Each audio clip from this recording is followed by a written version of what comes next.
For today's workout, we're going to be moving through a circuit. We're going to be spending 2 minutes at each station, either accumulating time or accumulating weight, or even accumulating reps. Now, we're going to go through these exercises for 4 total rounds. So we're going to be moving through this for a good amount of time. Now, the workout today is going to start off with 10 tempo front squats. Now, we're going to be taking it out of a rack, and we'll go ahead and get it in that front rack. I'm going to face you so that we can kind of go over it. We're going to go ahead and do 10 tempo front squats, all right? So we are going to increase the load every single round, but we are focusing on form and technique. Take your time. We're going to go ahead and go 3 seconds down. 1, 2, 3. We hit the bottom. We're going to pop right back up. So it's just a controlled down. 1, 2, 3, and then come right back up. All right, so we're going to do 10 reps at that tempo for that first station. And you have 2 minutes to get it done. Should be ample time to be able to move through that. If you'd like to do multiple sets in that 2 minutes, you can. It's not recommended, but you can. I'd like to see you go through just each station 4 times. So that means you'll be accumulating 4 sets of 10 front squats. Once you finish that station, we'll rotate through, and we're going to accumulate 30 seconds of an L-sit.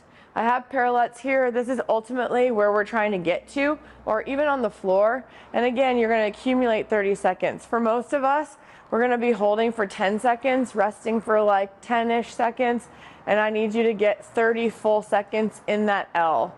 So if we are doing the parallettes, set it up so that the bars are close to your hips, but not that you're sitting on top. And then from here, we're going to go ahead and stick our legs out. You have to keep your heels above the parallettes if you're going to use this as an option, okay? So hold for as much as you can, break, and then again, accumulate 30 seconds. If that's something that's super challenging and we're just not there yet, we can go ahead and use the boxes as a scale. The boxes will allow us to be a little bit higher, and if you can stick your feet out in front and maybe they drop below the box, that's okay. But it's going to be a good way to modify. And then we can modify it even further. So for instance, we can go ahead and set ourselves up, get ourselves here. If we're in this L and it's a little lower, that's okay. We can do one leg. We can go both legs up. We can also drop down so that our feet are dangling, and we're allowing ourselves to get that. Ultimately, we can also go into this and really tuck that knee in and kind of put your foot down as a little bit of a support. So those are going to be those options for the scaling on this movement. From there, we're going to move over to our bench. We have this bench set up. For some of us who are a little bit shorter limbed, you may not need to set up the bench on top of some risers or plates. But if you do have longer limbs, you may want to do this so that you have that full range of motion. It's going to be a prone dumbbell row. So we're going to go ahead and get ourselves situated so that we can bring our hands down and hang. From this position, you're going to try to keep your head neutral, your body nice and straight or engaged. And then as we come up, we're going to go ahead and pull up to that chest, making sure that we get both elbows up and behind the body. So you want your elbow to rise above your back and torso. All right, we're going to go ahead and complete 20 of those.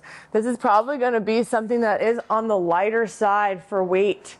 All right, 20 reps is a lot. We're trying to get those unbroken. Okay, so if it's not able to get unbroken, you can break, but it's not desired. Okay, and then our last station is going to be 1 minute max sit-ups. So you have a 2-minute window to go ahead and start your clock. And then within that clock, you're going to go ahead and do 1 minute max ab mat sit-ups. Now, if you start within the 30-second range and you're going to go till the 30-second, that gives you a little bit of wiggle room so you don't have to rush to the start of that movement, okay? So again, we'll have that ab mat. More than likely, the words are going to go away from you. You can try it the other way, but for most people, it is going to be the higher side towards the hips. The feet are going to be splayed out. Knees are going to be out as well. And we're going to sit up nice and tall. Today, I want to see hands touch the ground right at your toes. So we're going to come up. As we come through, you have to touch the ground right by your toes. So sitting up nice and tall, touching your hands on the floor at your toes. All right. And again, you're trying to go for max reps on that ab mat sit up in 1 minute. Now today, when we're scoring this, we're going to go ahead and score on Sugar WOD or Tribe the weight that you used for your front squat, the heaviest. Okay, but in the notes, I also want you to include how many ab mat sit-ups you got total. We'll put that on the board at Training Yard. And then also, you want to kind of say, like, you used parallettes, you used boxes or a single leg out. We also can note in the notes for our records the dumbbells we used for those prone rows. So this is a workout that's going to be more about form and technique rather than getting your heart rate up. But don't worry, we still have a lot more week ahead of us.